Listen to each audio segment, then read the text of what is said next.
Hiya 5, Chapter 23, Balloon. And there was the picture from yesterday. Eric had spotted a barrage balloon earlier when coming out of the underground station. It was one of the hundreds flying over London. Barrage balloons might have looked like airships, but they were unmanned and tethered to the ground. They had netting or cable stretching down from them to a military truck on the ground. They bobbed around in the skies over London to make it more difficult for enemy aircraft to enter the airspace. It meant the Nazi bombers and fighter planes had to fly high over the balloons to avoid them. This made them an easier target for the British anti-aircraft artillery, or big guns, on the ground. If the planes flew too low, then the guns couldn't spin around fast enough to hit them. Higher in the sky, the guns would have more chance of shooting them down. So, talk me through this plan of yours, said Sid. We steal, began Eric, borrow a balloon and fly it over the zoo. Once we reach the gorilla enclosure, we open the top of her cage and put Gertrude out. Then make our escape across the sky.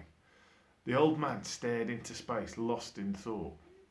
Uncle Sid, said the boy. Uncle Sid, what do you think?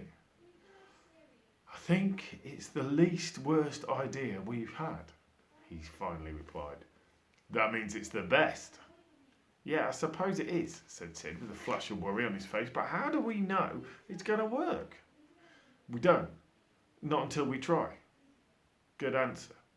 Now let's work out how we could fly a barrage balloon. Upstairs in his bedroom, Sid had a collection of books about the First World War, and in a book on old German war machinery, there was a chapter on Zeppelins. These were the airships used as bombers and scouts in the First World War. Unlike barrage balloons, Zeppelins had engines and a gondola underneath for a pilot. That's because they were designed to fly, rather than just float in one space. And you can see the pictures there, but they are quite similar. However, Eric was sure that there must be some way of piloting a balloon, perhaps using the truck on the ground to which it was tethered. The problem was that time was running out. He looked at the clock on the kitchen wall. It was now 1 o'clock in the afternoon. There were only a few more hours until darkness fell. The Zoo Director General, Sir Frederick Frown, had said that Miss Nile was to put Gertrude down as soon as the zoo had been closed for the night, which was 5 o'clock. If the pair were going to save the poor gorilla from a lethal injection, they had to act fast. And we'll find out in chapter 24 how they do.